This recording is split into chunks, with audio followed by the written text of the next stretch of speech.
কিভাবে মার্কিন সাম্রাজ্যবাদকে ক্ষতি করা যায়।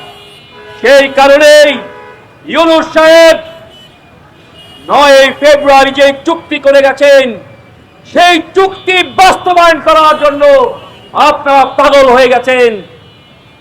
আপনারা যে বিমান 31 সালের পরে আসবে, সেই বোয়িং কেনার জন্য আপনারা 45,000 কোটি টাকার চুক্তি করেছেন, কিন্তু শিশুদেরকে বাঁচানোর জন্য টাকা খরচ করে কত দ্রুত টিকা দেওয়া যায়, ওষুধ দেওয়া যায়, হাসপাতালে তাদের চিকিৎসার ব্যবস্থা করা যায়, সেই কাজটা আপনারা করেন নাই।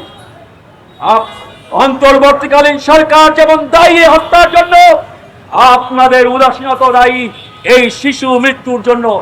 আমরা আজকে এখানে দাঁড়িয়ে অন্তর্বর্তীকালীন সরকারকে যেমন ভাবে দায়ী করছি, আজকে আমরা এখানে দাঁড়িয়ে বিএনপি সরকারকেও সমভাবে এই শিশু হত্যার জন্য দায়ী করছি। প্রিয় ভাই বোনেরা, যারা মারা যাচ্ছে তারা হচ্ছে প্রান্তিক জনগোষ্ঠী, তারা হচ্ছে গরিব মেহনতি মানুষ সন্তান।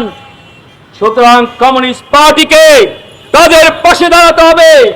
কমিউনিস্ট পার্টির সকল সদস্যকে, যে সকল শিশুরা মারা গেছে তাদের পরিবারের পাশে দাঁড়াতে হবে, যে সকল শিশুরা আক্রান্ত হয়েছে তাদের পরিবারের পাশে দাঁড়াতে হবে, এবং তাদেরকে নিয়েই এই সরকারকে বাধ্য করতে হবে যাতে তারা তাদের প্রায়োরিটির ক্ষেত্রে এই শিশু মৃত্যুকে প্রাধান্য দেয় এবং শিশু মৃত্যু রোধ করার জন্য সকল ব্যবস্থা গ্রহণ করে।